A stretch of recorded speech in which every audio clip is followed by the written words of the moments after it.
Book 10 of the Iliad. Recording by Anna Simon. The Iliad by Homer. Translated by Samuel Buttler. Book 10. Ulysses and Diomed go out as spies and meet Dolon, who gives them information. They then kill him, and profiting by what he had told them, kill Rhesus, king of the Thracians, and take his horses. Now the other princes of the Achaeans slept soundly the whole night through, but Agamemnon, son of Atreus, was troubled, so that he could get no rest.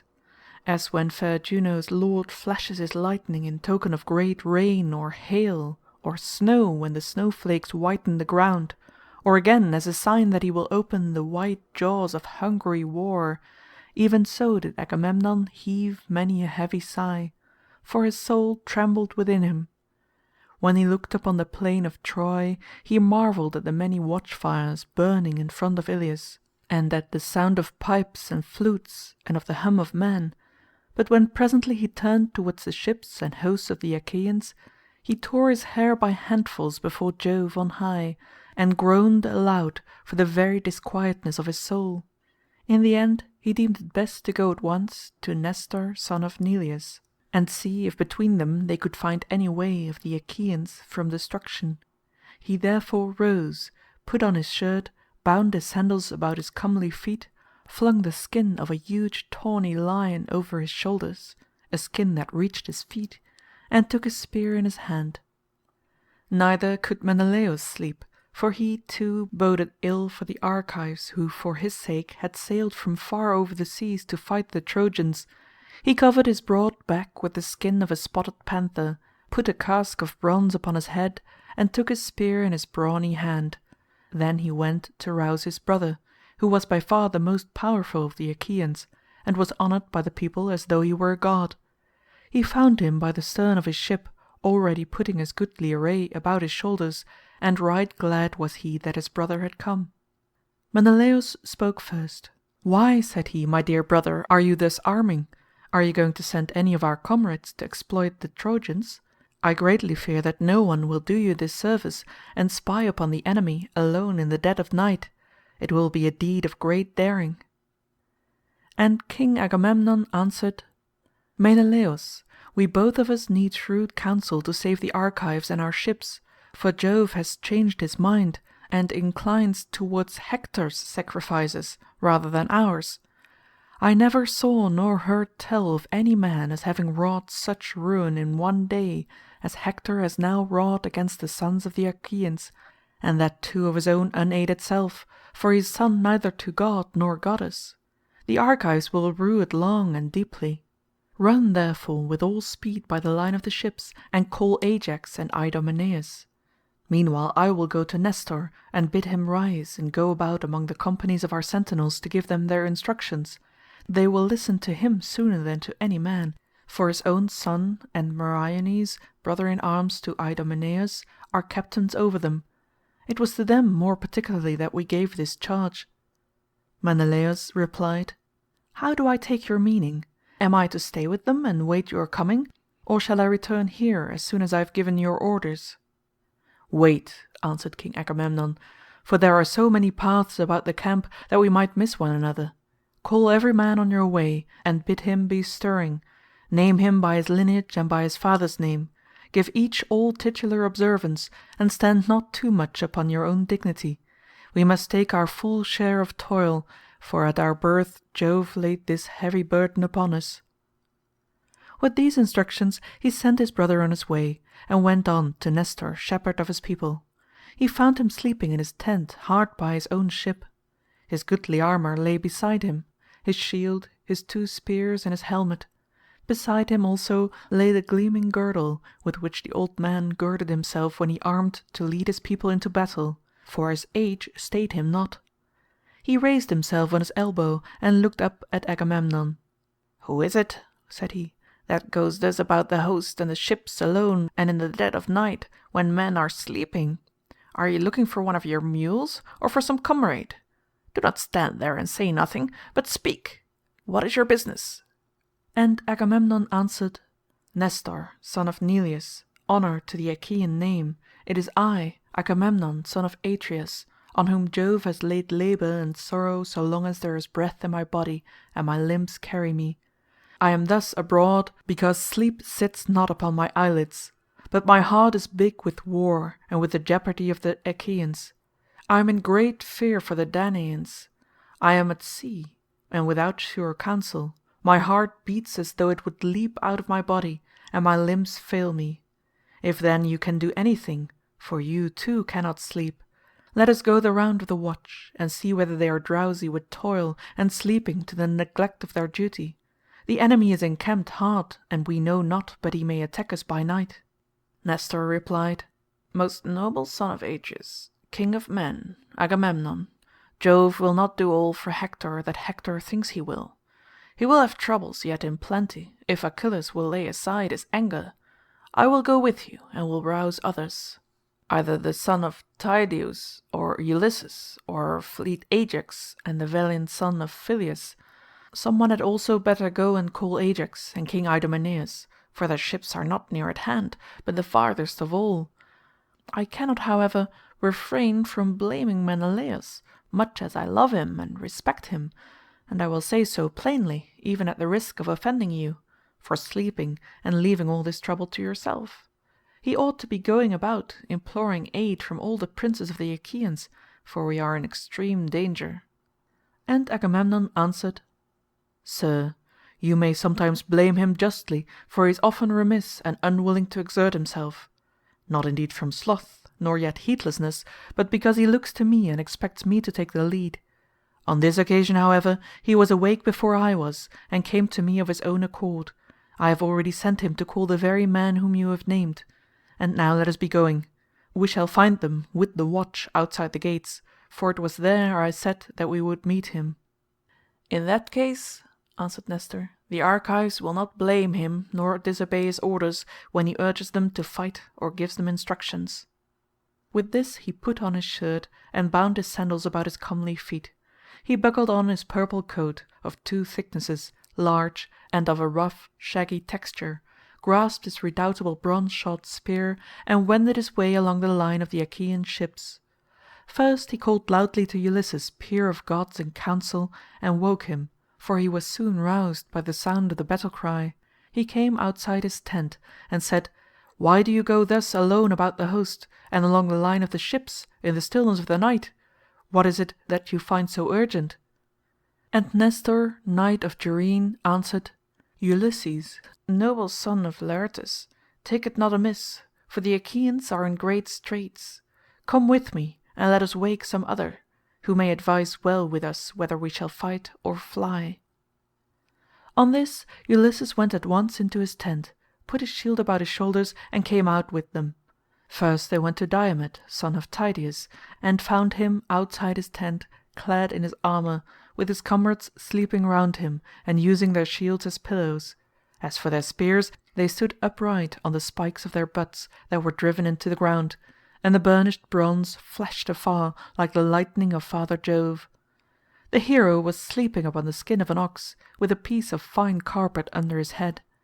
Nestor went up to him, and stirred him with his heel to rouse him, upbraiding him and urging him to bestir himself. "Wake up," he exclaimed, "son of Tydeus, how can you sleep on in this way? Can you not see that the Trojans are encamped on the brow of the plain, hard by our ships, with but a little space between us and them?" On these words Diomed leapt up instantly and said, "Old man, your heart is of iron, you rest not one moment from your labours. Are there no younger men among the Achaeans who could go about to rouse the princes? There is no tiring you." And Nestor, knight of Gerene, made answer, "My son, all that you have said is true. I have good sons, and also much people whom might call the chieftains, but the Achaeans are in the gravest danger. Life and death are balanced as it were on the edge of a razor. Go then, for you are younger than I, and of your courtesy rouse Ajax and the fleet son of Phyleus." Diomed threw the skin of a great tawny lion about his shoulders, a skin that reached his feet, and grasped his spear. When he had roused the heroes, he brought them back with him. They then went the round of those who were on guard, and found the captains not sleeping at their posts, but wakeful and sitting with their arms about them. as sheepdogs that watch their flocks when they are yarded, and hear a wild beast coming through the mountain forest towards them, forthwith there is a hue and cry of dogs and men, and slumber is broken, even so was sleep chased from the eyes of the Achaeans as they kept the watches of the wicked night, for they turned constantly towards the plain whenever they heard any stir among the Trojans. The old man was glad, bade them be of good cheer. "Watch on, my children," said he, "and let not sleep get hold upon you, lest our enemies triumph over us." With this he passed the trench, and with him the other chiefs of the Achaeans who had been called to the council. Meriones and the brave son of Nestor went also, for the princes bade them. When they were beyond the trench that was dug round the wall, they held their meeting on the open ground where there was a space clear of corpses, for it was here that when night fell Hector had turned back from his onslaught on the Argives. They sat down therefore and held debate with one another. Nestor spoke first.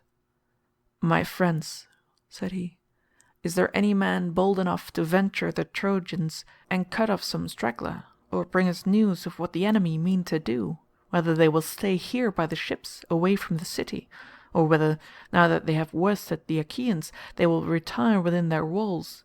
If he could learn all this and come back safely here, his fame would be high as heaven in the mouths of all men, and he would be rewarded richly, for the chiefs from all our ships would each of them give him a black ewe with her lamb, which is a present of surpassing value, and he would be asked as a guest to all feasts and clan gatherings."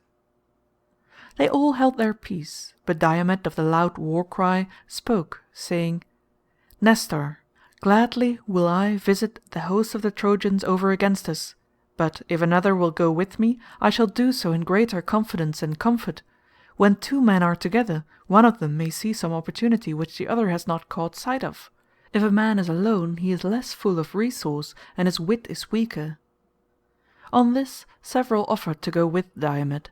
The two Ajaxes, servants of Mars, Meriones, and the son of Nestor all wanted to go, so did Menelaus son of Atreus.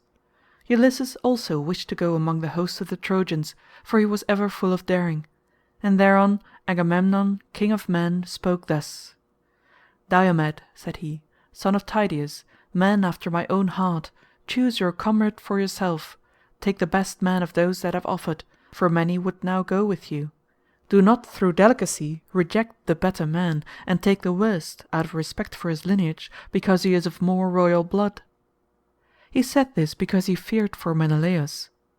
Diomed answered, "If you bid me take the man of my own choice, how in that case can I fail to think of Ulysses, than whom there is no man more eager to face all kinds of danger, and Pallas Minerva loves him well.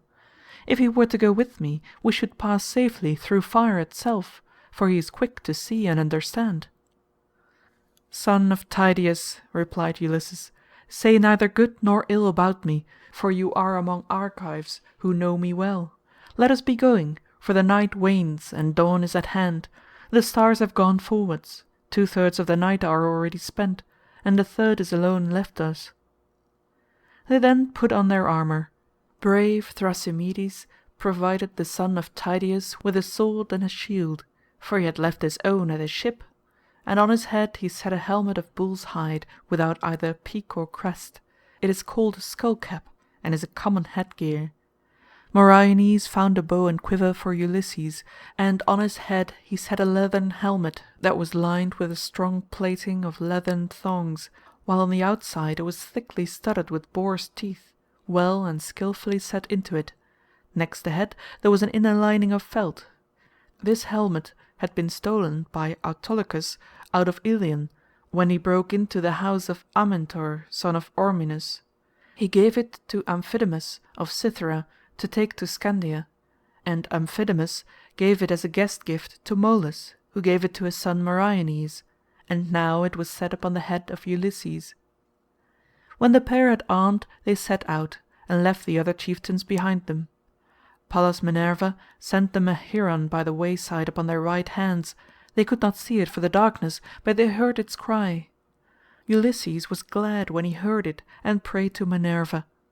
"Hear me, he cried, "daughter of aegis-bearing Jove, you who spy out all my ways and who are with me in all my hardships, befriend me in this mine hour, and grant that we may return to the ships covered with glory after having achieved some mighty exploit that shall bring sorrow to the Trojans." Then Diomed of the loud war-cry also prayed. "Hear me too," said he, "daughter of Jove, unweariable. Be with me even as you were with my noble father Tydeus when he went to Thebes as envoy sent by the Achaeans. He left the Achaeans by the banks of the river Aesopus and went to the city bearing a message of peace to the Cadmeans. On his return thence, with your help, goddess, he did great deeds of daring, for you were his ready helper. Even so guide me and guard me now, and in return I will offer you in sacrifice a broad-browed heifer of a year old, unbroken, and never yet brought by man under the yoke. I will gild her horns, and will offer her up to you in sacrifice." Thus they prayed, and Pallas Minerva heard their prayer. When they had done praying to the daughter of great Jove, they went their way like two lions prowling by night amid the armour and blood-stained bodies of them that had fallen. Neither again did Hector let the Trojans sleep, for he too called the princes and counsellors of the Trojans that he might set his counsel before them. "Is there one," said he, "who for a great reward will do me the service of which I will tell you? He shall be well paid if he will. I will give him a chariot and a couple of horses, the fleetest that can be found of the ships of the Achaeans, if he will dare this thing, and he will win infinite honour to boot.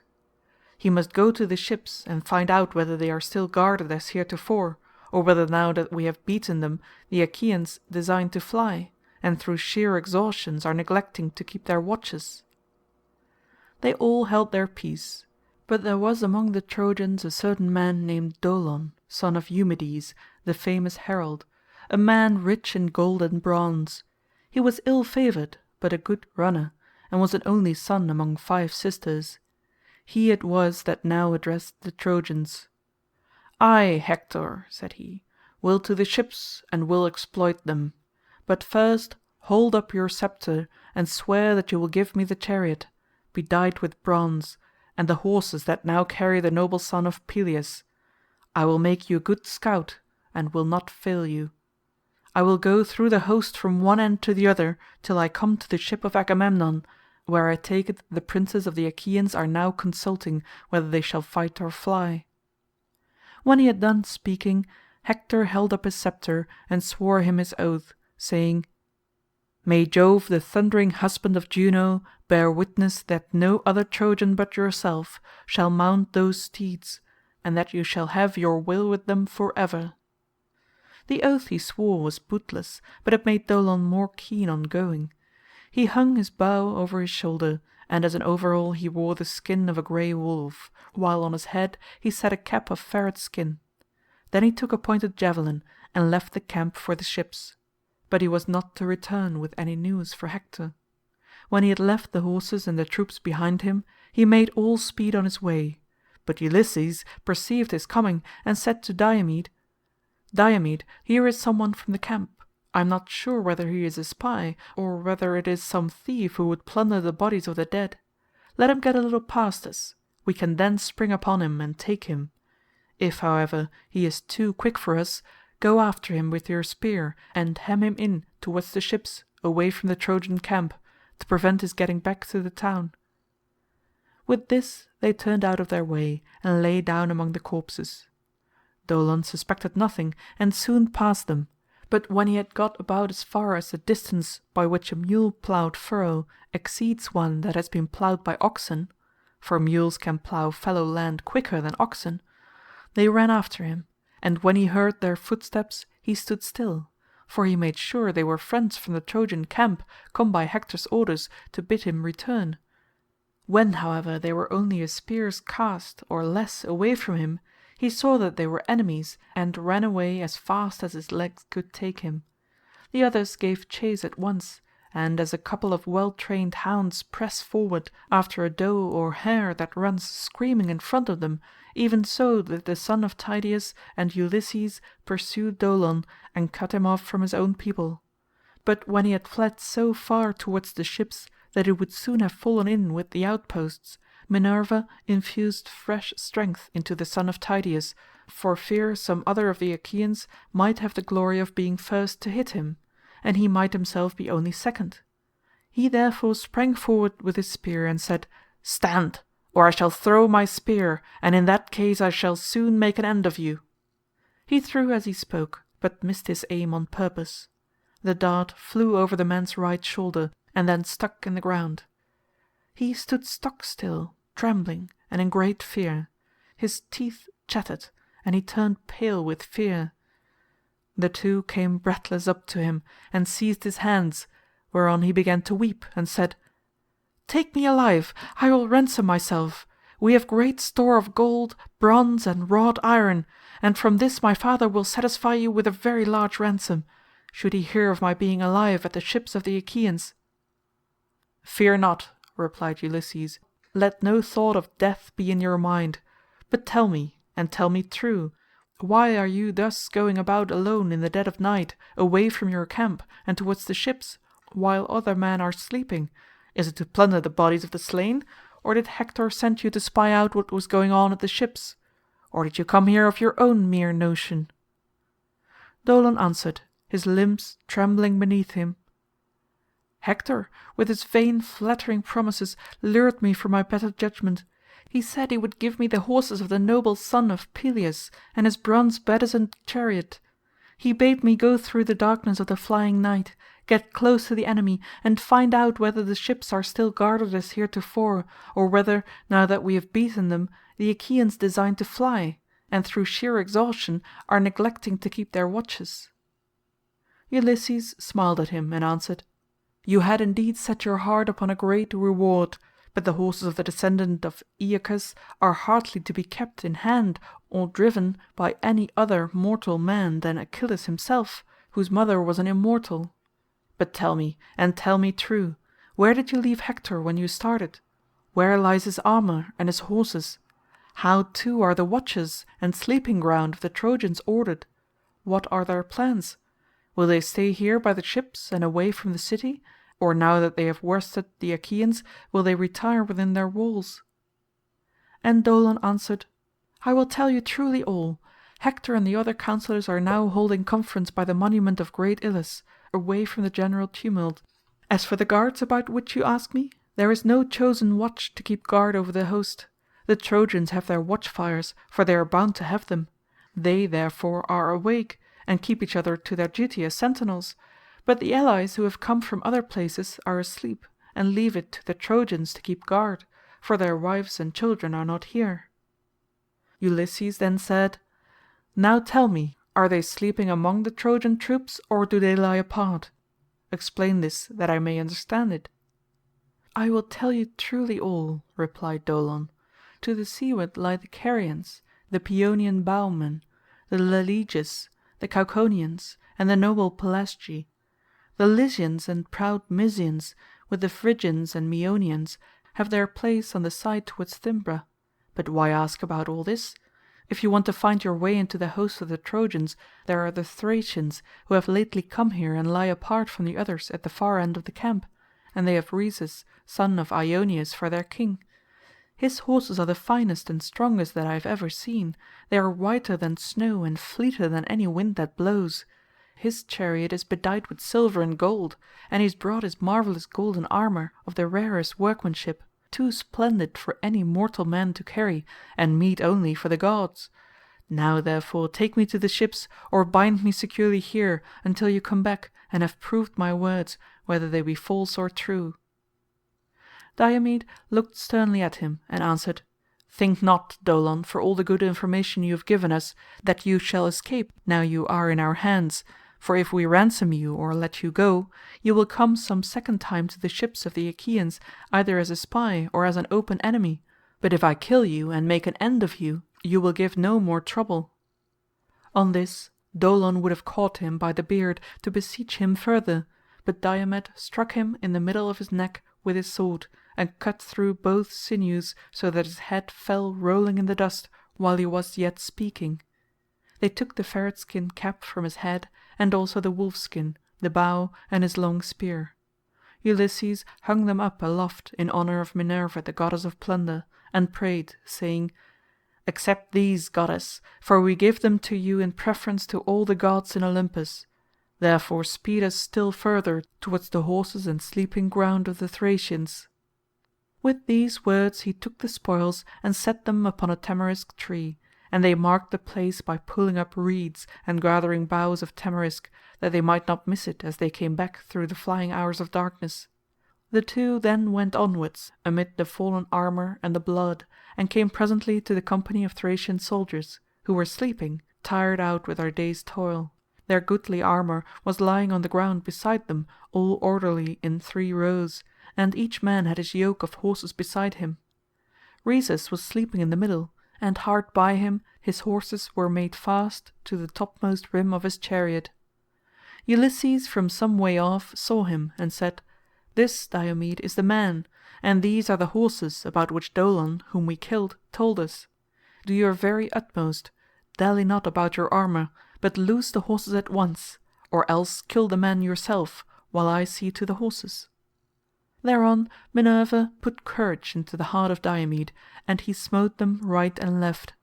They made a hideous groaning as they were being hacked about, and the earth was red with their blood.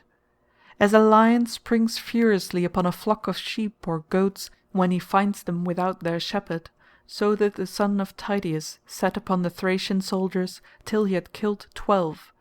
As he killed them, Ulysses came and drew them aside by their feet one by one, that the horses might go forward freely without being frightened as they passed over the dead bodies, for they were not yet used to them.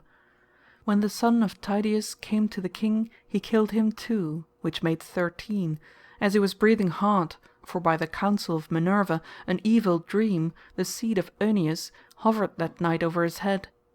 Meanwhile Ulysses untied the horses, made them fast one to another, and drove them off, striking them with his bow, for he had forgotten to take the whip from the chariot.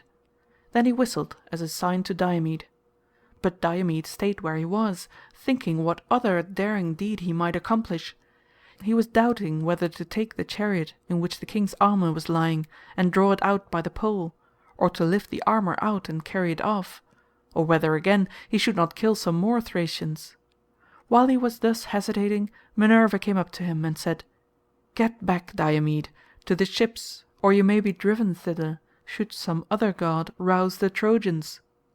Diomed knew that it was the goddess, and at once sprang upon the horses. Ulysses beat them with his bow, and they fled onward to the ships of the Achaeans. But Apollo kept no blind lookout when he saw Minerva with the son of Tydeus. He was angry with her, and coming to the host of the Trojans, he roused Hippocoon, a counsellor of the Thracians and a noble kinsman of Rhesus. He started up out of his sleep and saw that the horses were no longer in their place, and that the men were gasping in their death agony. On this he groaned aloud and called upon his friend by name.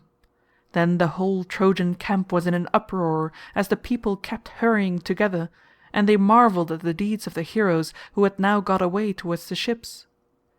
When they reached the place where they had killed Hector's scout, Ulysses stayed his horses, and the son of Tydeus, leaping to the ground, placed the blood-stained spoils in the hands of Ulysses and remounted. Then he lashed the horses onwards, and they flew forward nothing loth towards the ships, as though of their own free will. Nestor was first to hear the tramp of their feet. "My friends," said he, "princes and counsellors of the Argives, shall I guess right or wrong? But I must say what I think. There is a sound in my ears as of the tramp of horses. I hope it may be Diomed and Ulysses driving in horses from the Trojans, but I much fear that the bravest of the Argives may have come to some harm at their hands." He had hardly done speaking when the 2 men came in and dismounted, whereon the others shook hands right gladly with them and congratulated them. Nestor, knight of Gerene, was first to question them. "Tell me," said he, "renowned Ulysses, how did you 2 come by these horses? Did you steal in among the Trojan forces, or did some god meet you and give them to you? They are like sunbeams. I am well conversant with the Trojans, for old warrior though I am, I never hold back by the ships, but I never yet saw or heard of such horses as these are. Surely some god must have met you and given them to you, for you are both of you dear to Jove, and to Jove's daughter Minerva." And Ulysses answered, "Nestor, son of Neleus, honour to the Achaean name, heaven, if it so will, can give us even better horses than these, for the gods are far mightier than we are. These horses, however, about which you ask me, are freshly come from Thrace. Diomed killed their king with the 12 bravest of his companions. Hard by the ships we took a 13th man, a scout whom Hector and the other Trojans had sent as a spy upon our ships." He laughed as he spoke, and drove the horses over the ditch, while the other Achaeans followed him gladly. When they reached the strongly built quarters of the son of Tydeus, they tied the horses with thongs of leather to the manger, where the steeds of Diomed stood eating their sweet corn, but Ulysses hung the blood-stained spoils of Dolon at the stern of his ship, that they might prepare a sacred offering to Minerva. As for themselves, they went into the sea and washed the sweat from their bodies and from their necks and thighs. When the sea water had taken all the sweat from off them and had refreshed them, they went into the baths and washed themselves. After they had done so and had anointed themselves with oil, they sat down to table, and drawing from a full mixing bowl, made a drink offering of wine to Minerva. End of Book 10.